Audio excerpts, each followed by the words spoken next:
श्री स्वामी समर्थ.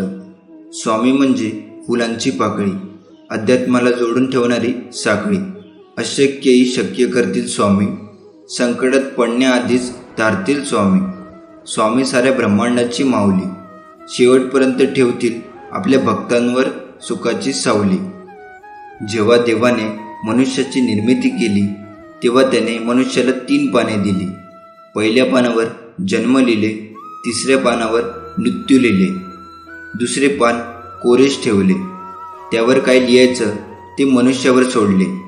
मनुष्य जसे कर्म करतो तसे ते पान भरत जाते. या दुसऱ्या पानालाच जीवन असे म्हणतात. एकाने देवाला विचारलं की कोणत्या प्रकारची माणसं तुमच्या जवळ असतात. देवाने उत्तर दिलं, ती माणसं जी बदला घेण्याची क्षमता असून सुद्धा दुसऱ्यांना माफ करतात. आपण आपलं काम हे नेहमी वाहत्या पाण्यासारखं करत राहिलं पाहिजे. त्यात प्रामाणिकपणा असेल तर त्या वाहत्या पाण्यामुळे जो काही वाईटाचा कचरा असेल तो आपोआपच किनाऱ्याला लागतो. पहाटे उठावे आणि भगवंताची मूर्ती डोळ्यासमोर आणून प्रार्थना करावी आणि तुझे विस्मरण जिथे होते तिथे मला जागृत करीत जावे. नाही मला आता तुझ्याशिवाय आसरा, असे म्हणून त्याला मनपूर्वक नमस्कार करावा. मनुष्य कसाही असला तरी भगवंताच्या स्मरणात त्याला समाधान खात्रीने मिळते. हा स्वामी संदेश प्राप्त करण्यासाठी आताच आपल्या व्हिडिओला लाईक करून चॅनलला सबस्क्राईब करा आणि खाली कमेंट बॉक्समध्ये लिहा श्री स्वामी समर्थ. समतोल मनासारखे कोणतेही व्रत नाही, समाधानासारखे कोणतेही सुख नाही, लोभासारखा कोणताही आजार नाही आणि दयेसारखे कोणतेही पुण्य नाही. हे घर श्री स्वामी समर्थांचे आहे. श्री स्वामी समर्थ हे घर चालवितात. श्री स्वामी समर्थ महाराज या घराचे यजमान आहेत. आम्ही सर्वजण श्री स्वामी समर्थांच्या कुटुंबातील आहोत. आमची सुखदुःखे ही आम्ही श्री स्वामी समर्थांची इच्छा समजतो. श्री स्वामी समर्थांच्या इच्छेतच आमचे कल्याण आहे. श्री स्वामी समर्थांच्या कृपा आहे हे आमचे जीवित ध्येय आहे. श्री स्वामी समर्थ नामस्मरण आमच्या ध्येयप्राप्तीचे साधन आहे. श्री स्वामी समर्थांचं नाम घेणं म्हणजेच त्यांची कृपा लाभणं.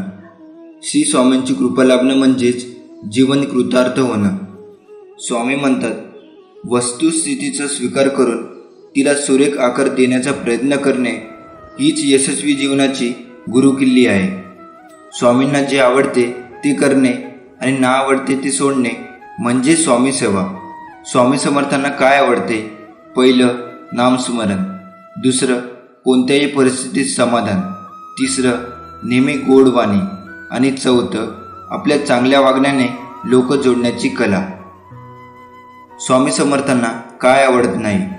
पहिलं ढोंग, दुसरा आळस, तिसरा अभिमान, चौथा परनिंदा. एवढे सांभाळावे, स्वामी आपल्या पाठीशी नक्कीच उभे राहणार. आपल्या आयुष्यात येणारी माणसंही झाडाच्या अवयवासारखी असतात.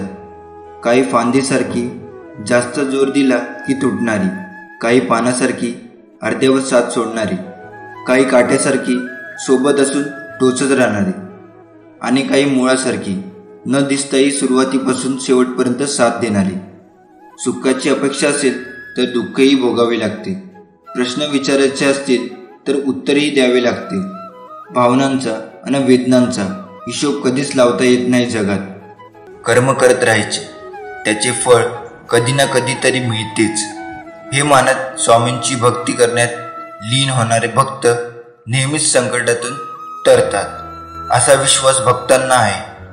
किती संकट आली तरी स्वामींचे नामस्मरण केल्यानंतर आणि स्वामींनी सांगितलेले जीवनाचे सार लक्षात घेऊन वागल्याने नक्कीच जीवनाचे सार्थक होते. मित्रांनो, आयुष्यात आपल्याला प्रत्येक गोष्टीला सामोरे जावे लागते. जीवनात संघर्षाशिवाय कोणताही पर्याय नाही. जर तुम्ही मनापासून संघर्ष केला तर तुम्हाला यश हे नक्कीच मिळते. आपण हार न मानता एखादी गोष्ट पूर्ण करण्यासाठी आपले प्राणपणाला लावतो आणि ती गोष्ट आपण पूर्ण करतो. पण त्यासाठी लागते ती गरज आत्मविश्वासाची, धैर्याची. हे जीवन, हे आयुष्य आपल्याला एकदाच मिळते. त्यामुळे ते असे जगा की तुमच्यासोबत असणारा प्रत्येक व्यक्ती सुद्धा आनंदी राहिला पाहिजे. या 2 गोष्टीमुळे जग तुम्हाला ओळखते. तुमच्याजवळ सर्व काही असताना तुम्ही दाखवलेला रुबाब आणि तुमच्याजवळ काहीच नसताना तुम्ही बाळगलेला संयम. जगावे तर छत्रपती शिवाजी महाराजांसारखे. शत्रू कोणीही असो, कितीही मोठा असो, किती बलवान असो, त्याला बिनधास्त सामोरे जायचे आणि आपला विजय हासिल करायचा.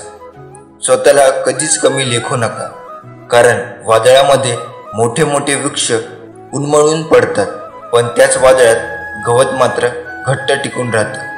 अपमानाचे उत्तर एवढे नम्रपणे द्या, अपमान करणाऱ्याला स्वतःचीच लाज वाटली पाहिजे. लोक जेव्हा तुमच्या विरोधात बोलतील, आवाज वाढवतील, तेव्हा घाबरून जाऊ नका. फक्त एक गोष्ट लक्षात ठेवा, प्रत्येक खेळात प्रेक्षक आवाज करतात, खेळाडू नाही. खेळाडूला फक्त जिंकायचे असते. एवढे लहान बना की प्रत्येक व्यक्ती तुमच्यासोबत बसू शकेल, आणि इतके मोठे बना की जेव्हा तुम्ही उभे राहाल तेव्हा कोणीही बसलेले नसेल. ज्या दिवशी आपला जन्म झाला तोच दिवस, तीच वेळ आपल्यासाठी शुभ. जन्माला येताना कधी मुहूर्त पाहिला नाही व मरतानाही पाहणार नाही, तरीसुद्धा आयुष्य संपूर्ण मुहूर्त पाण्यात जाते. आपल्यासाठी सगळेच दिवस, सगळीच वेळ शुभ आहे. फक्त इच्छाशक्ती प्रबळ असावी आणि करण्याची इच्छा असावी. बोलून विचार करण्यापेक्षा बोलण्याआधी विचार केलेला केव्हाही चांगला. नेहमी तुमचे सर्वोत्तम प्रयत्न करा, आणि हे करून देखील ते तुमची कदर करत नसतील तर तो त्याचा दोष आहे, तुमचा नाही. स्वामी तुमच्या नेहमीच पाठीशी उभे आहे. आता आपण स्वामींची एक कथा ऐकणार आहोत. कथा सुरू करण्यापूर्वी तुम्ही स्वामीचे भक्त असाल तर कमेंट बॉक्समध्ये श्री स्वामी समर्थ टाईप करा आणि व्हिडिओला लाईक करून चॅनलला सबस्क्राईब करा. चला तर कथेला सुरुवात करू. एकदा एक तरुण मुलगा भिकूकडे जातो आणि म्हणतो, माझे नशीब इतके वाईट का आहे? मला माझ्या आयुष्यात जे हवे होते ते मला कधीच मिळाले नाही. मला नेहमीच यश आणि निराशा मिळाली आहे. परंतु मी अशा अनेक लोकांना भेटतो, अशा लोकांना जाणून घेतो ज्यांच्या आयुष्यात कशाचीही कमतरता नाही, ज्यांना त्यांच्या आयुष्यात जे हवे होते ते मिळाले आहे. गुरु, असे का? काही लोकांना सर्व काही मिळते, ते जे काही करतात ते प्रत्येक गोष्टीत यशस्वी होतात.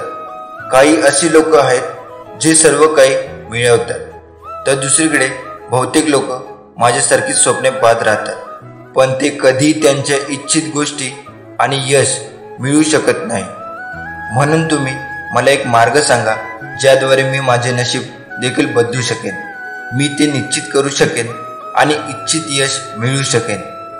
भिकूने मुलाचे लक्षपूर्वक ऐकले आणि नंतर म्हणाले की तुम्ही यशस्वी लोकांबद्दल बोलत आहात. त्यापैकी काही अंशतः यशस्वी झाले आहेत, परंतु त्यापैकी बहुतेक यशस्वी झाले आहेत कारण त्यांनी ते कमावले आहे.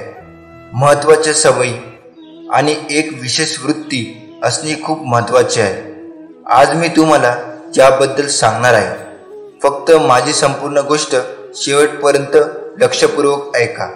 ती व्यक्ती म्हणाली, होय गुरु, मी तुमची संपूर्ण गोष्ट लक्षपूर्वक ऐकतो.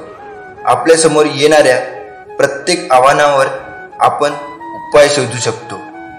सर्व आपले हृदय शोधण्यासाठी धडपडत आहे.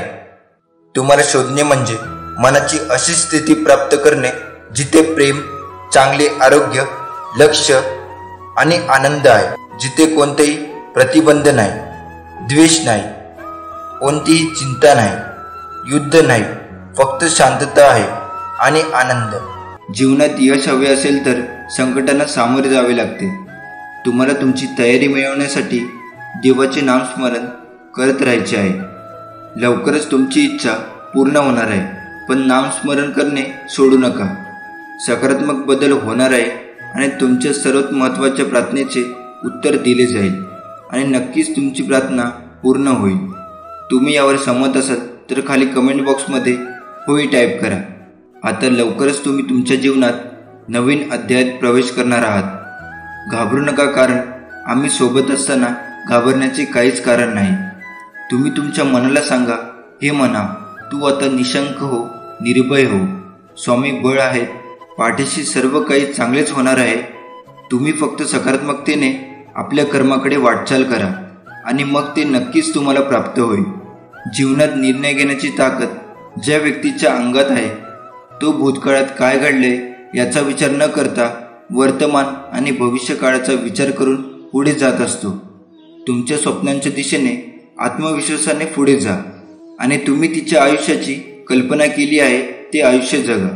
आयुष्यातील प्रत्येक अनुभव, मग तो चांगला असो किंवा वाईट, तो तुम्हाला घडवत असतो. तुम्हाला एक नवीन अनुभव, एक शिकवण देत असतो. म्हणून आयुष्यातल्या प्रसंगाला घाबरू नका, त्यांना सामोरे जा. त्यातून नवीन काहीतरी शिकायला मिळेल. कुणास ठाऊक, तो प्रसंग तुमच्या आयुष्यातला टर्निंग पॉईंट ठरू शकतो. जगात यशाचा मार्ग असेल तर तो मी नक्कीच शोधेन आणि नसेल तर मी निर्माण करेल, असा विश्वास स्वतःवरती असायला हवा आणि कृतीमध्ये उतरवायला. मग मी तुम्हाला मदत नक्कीच करेन. फक्त तुमची मेहनत करण्याची तयारी असू द्या. तुम्ही कष्ट करायला तयार असाल तर खाली कमेंट बॉक्समध्ये होय स्वामी, मी तयार आहे असं टाईप करा. स्वामींनी आजवर इथवर सुरक्षित आणलं, पुढेही सुरक्षित नेतील यावर विश्वास ठेवा. आपली इच्छा पूर्ण होणार यावर विश्वास ठेवा आणि स्वामींवर निशंक सोपवा. कर्म करत राहा, फळ मिळणारच. अडचणी किती येऊ द्या, प्रारब्ध पुढे कोणीही जात नाही. त्यामुळे लक्षात ठेवा, वादात दिवे लावायचे स्वप्न पहा. नियती मदत केल्याशिवाय राहणार नाही. या ब्रह्मांडात एकच परमचैतन्याची सत्ता आहे, ज्याला आपण श्री स्वामी समर्थ म्हणतो. आणि ही शक्ती मानवी बुद्धीच्या पलीकडे आहे व मानवाला वाटणाऱ्या अशक्य गोष्टी सहज शक्य करू शकते. आयुष्यात काहीही नसले तरी चालेल, पण ब्रह्मांड नायक श्री स्वामी समर्थांचा हात डोक्यावरती असावा. मग काही मागायची गरज नाही, कुणापुढे हात पसरायची गरज लागणार नाही. मग आयुष्य सुख, आनंद, समृद्धीने भरून जाईल. कोणतेही कामानिमित्त घराबाहेर पडताना स्वामींना सांगितल्याशिवाय घराबाहेर पडू नका. स्वामींना सांगून घराबाहेर पडा आणि नवीन दिवसासाठी स्वामींना धन्यवाद द्या. तुमचे काम नक्कीच होणार. काम होत नाही म्हणून सर्व सोडून द्यावं असं नाही. विश्वास ठेवा, जे आता घडत आहे त्यामुळे अनेक चांगल्या गोष्टी येणार आहेत. तर मग चला आज स्वामींना प्रार्थना करूया. हे समर्था, तुझ्या नामाचा महिमा इतका आगात आहे, कदाचित तुला सुद्धा माहीत नाही असेल. या नामाने तुझ्या सगुण रूपाचे दर्शन होतेच, पण तुझ्या निर्गुण तुपाचा अनुभव सुद्धा होतो. जेव्हा आपण एखाद्याला बोलण्यासाठी आणि त्यांचे ऐकण्यासाठी प्रोत्साहित करतो, मग ते त्यांच्या यशाबद्दल किंवा त्यांच्या समस्याबद्दल बोलत असले तरी आपण त्यांचे ऐकणे त्यांना चांगले वाटते आणि असे केल्याने आपण त्यांचा विश्वास आणि आत्मविश्वास वाढवतो. समर्थन दोन्ही जगू शकतात. आपण लोकांचे लक्षपूर्वक ऐकल्याने आपण त्यांच्या दृष्टीने एक प्रभावी आणि गंभीर व्यक्ती बनतो. आपले वाईट हे या वस्तुस्थितीचे प्रतीक आहे की आपण पुढे जात आहोत, आणि जेव्हा आपण आपल्या वाईटाला मागे वळून प्रतिसाद देत नाही तेव्हा त्याचे नकारात्मक परिणाम आपण तिथेच काढून टाकतो. मग आपल्याला मिस्टर किंवा डेट मिळते.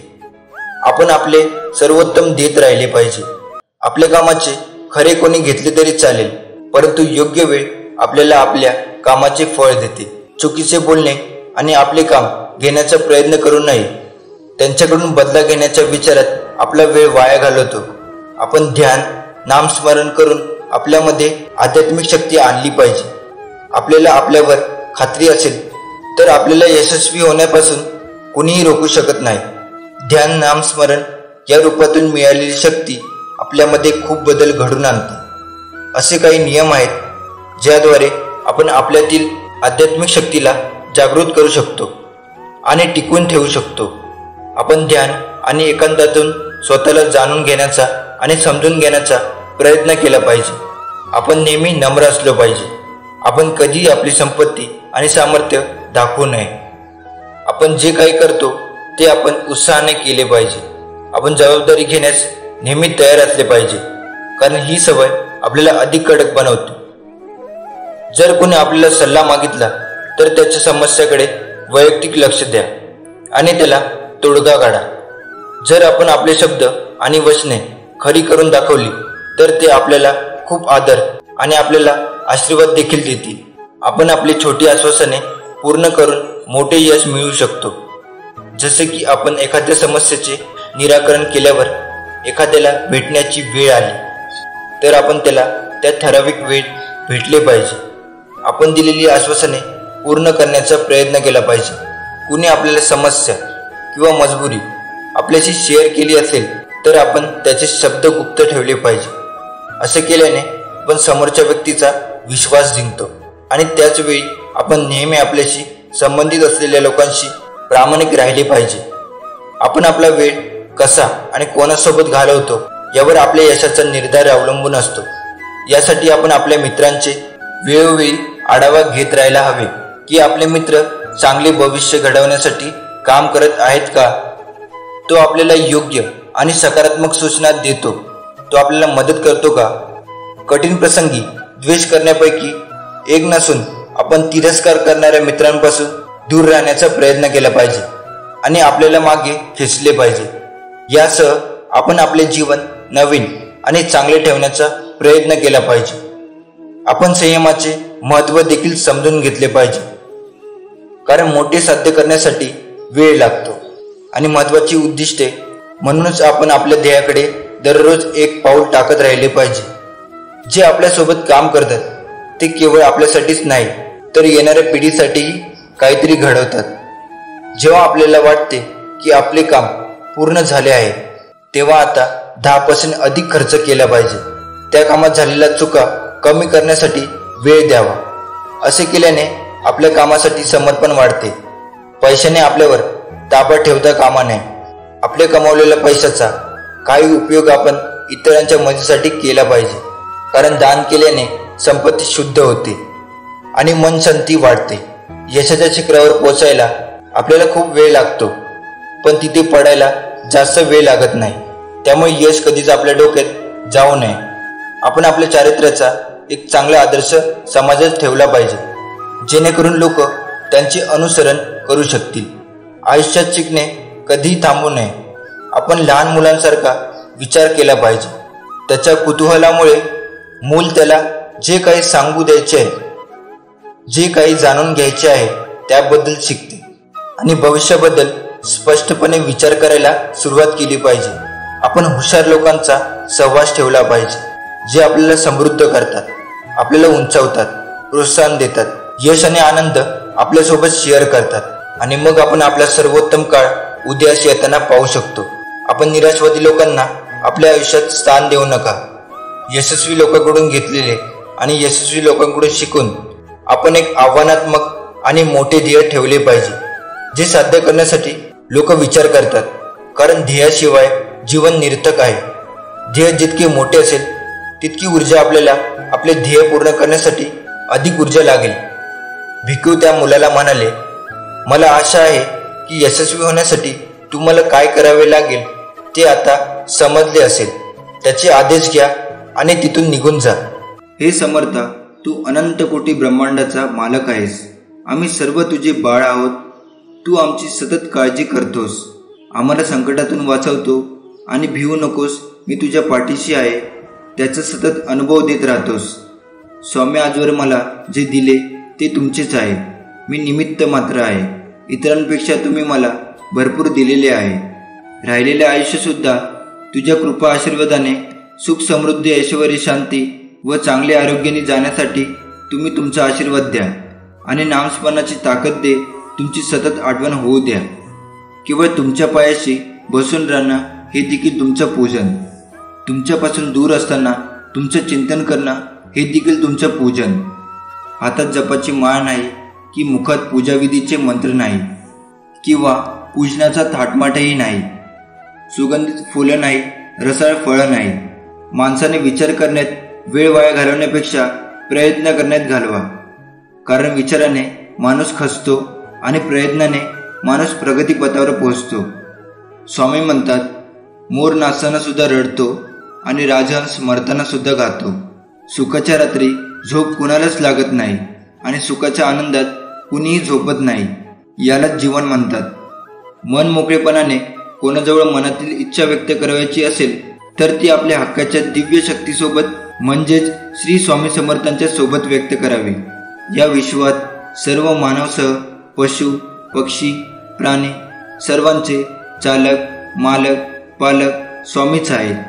स्वामींचे सर्वांवर खूप प्रेम आहे आणि या प्रेमापोटी स्वामींनी अवतार घेतलेला आहे आणि तुम्हा आम्हा सर्वांना नामाचा उपहार दिला आहे. आयुष्यात कोणतीच गोष्ट कधीही कायमची नसते. एकतर तिचा काळ संपून जातो किंवा आपली वेळ संपून जाते. जीवन तणावपूर्ण करू नका, नेहमी स्वतःसाठी वेळ काढा. त्यामुळे आयुष्यातील वर्षे वाढतीलच असं नाही, परंतु वर्षातील आयुष्य मात्र नक्कीच वाढेल. स्वामी भक्त हो, आपण श्री स्वामींना मनापासून हाक दिली तर आपल्याला स्वामी दर्शन देतात. आपला सर्व प्रपंचभार स्वामीवर सोडावा, तेच सांभाळतील. नित्यस्वामी नाम घेत राहा. स्वामी समर्थ आपल्यावर लक्ष ठेवून आहेत.